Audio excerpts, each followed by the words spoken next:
Olá, seja bem-vindo ao nosso projeto Escola Bíblica.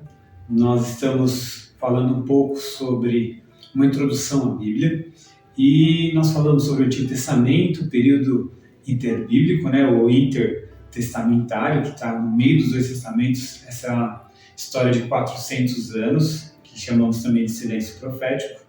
E agora vamos entrar no Novo Testamento. O Novo Testamento ele contém 27 livros e assim como o Antigo Testamento, o Novo Testamento ele é repartido em cinco divisões. Diferente um pouco do Antigo Testamento, que tem uma lógica bem simples, e blocos de 5 e 12, 5, 12, 5, 5 e 12, nós temos aqui no Novo Testamento já um pouco mais bagunçado, ok? Então o Novo Testamento ele começa com os Evangelhos. Então são quatro livros. Então começamos com Evangelhos, Mateus, Marcos e Lucas.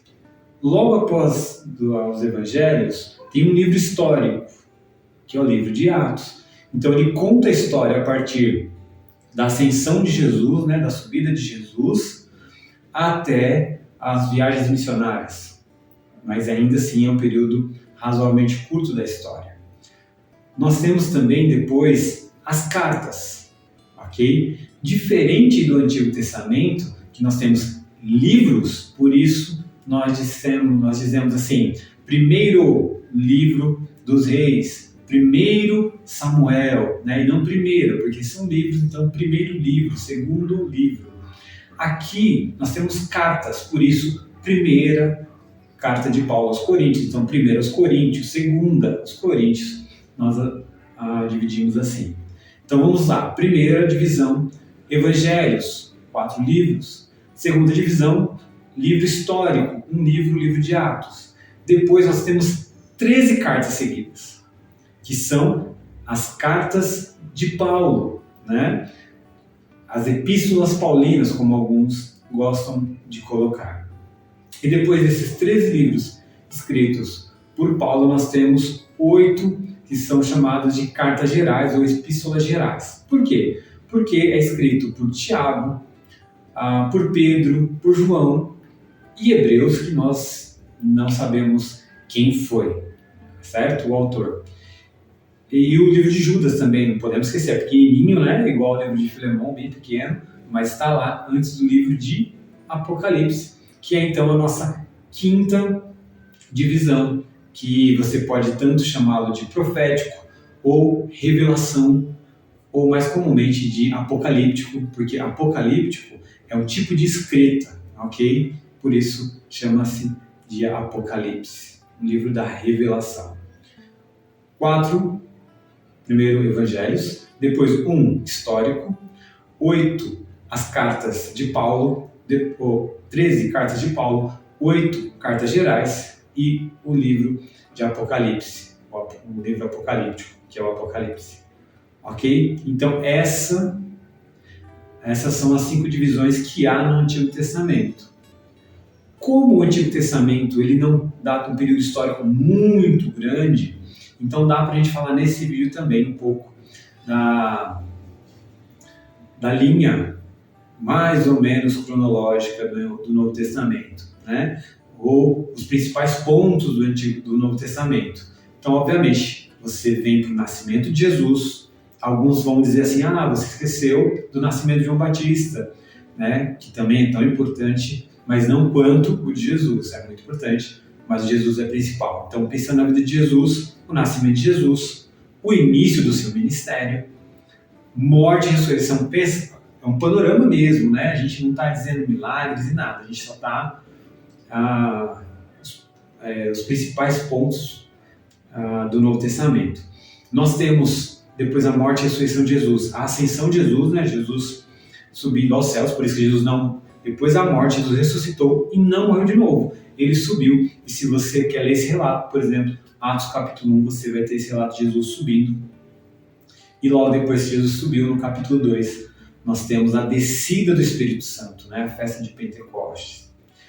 E em Atos ainda nós temos a morte de Estevão, que é muito importante, porque os judeus estão ali em Jerusalém, depois da morte de Estevão, há essa dispersão. Você tem a conversão de Paulo, a morte de Tiago, né, o apóstolo.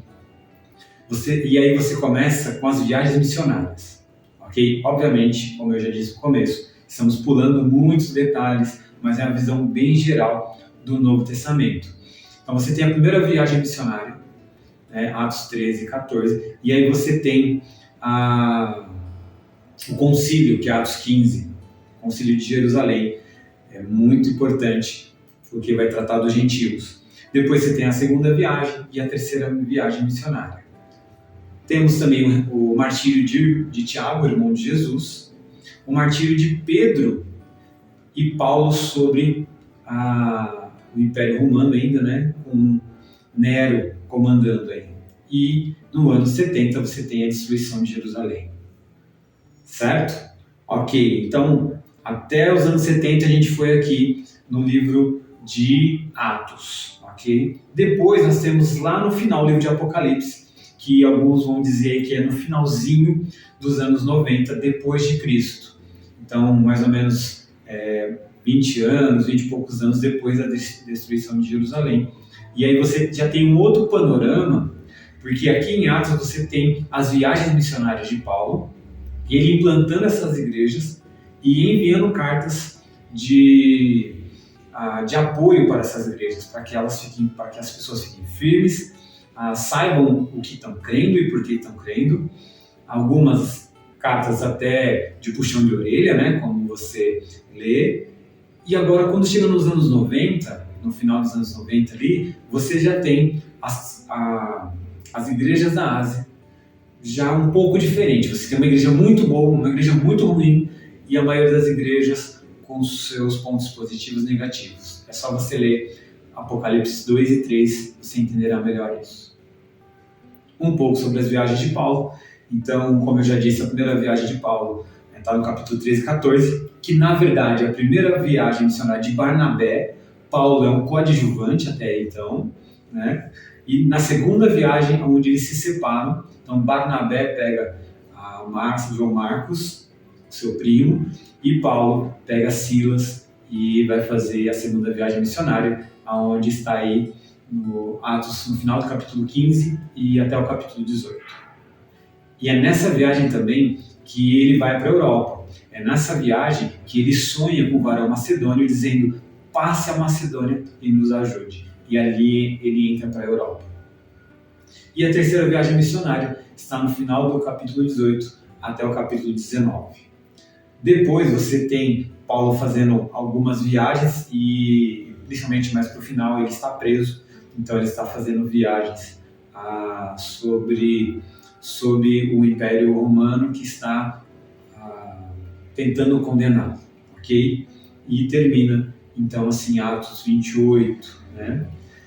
Bom, irmãos, é isso, esse panorama. Eu sei que foi bastante conteúdo. Tentem gravar, porque é importante, assim como nós gravamos no Antigo Testamento, é importante gravar no Novo Testamento, essas divisões, para sabermos aonde está mais ou menos aquilo que a pessoa está falando, qual o contexto histórico. Muito mais no Antigo Testamento isso, mas no Novo Testamento também é importante, para que quando alguém falar assim, abre o livro de Judas, você saber que é o penúltimo livro da Bíblia. Abre o livro de Pedro, de 1 de Pedro, aí você sabe, é depois das cartas de Paulo, antes de Apocalipse, então você já situa mais ou menos na Bíblia, assim você não fica tão perdido, ok? Que Deus te abençoe e boas reflexões.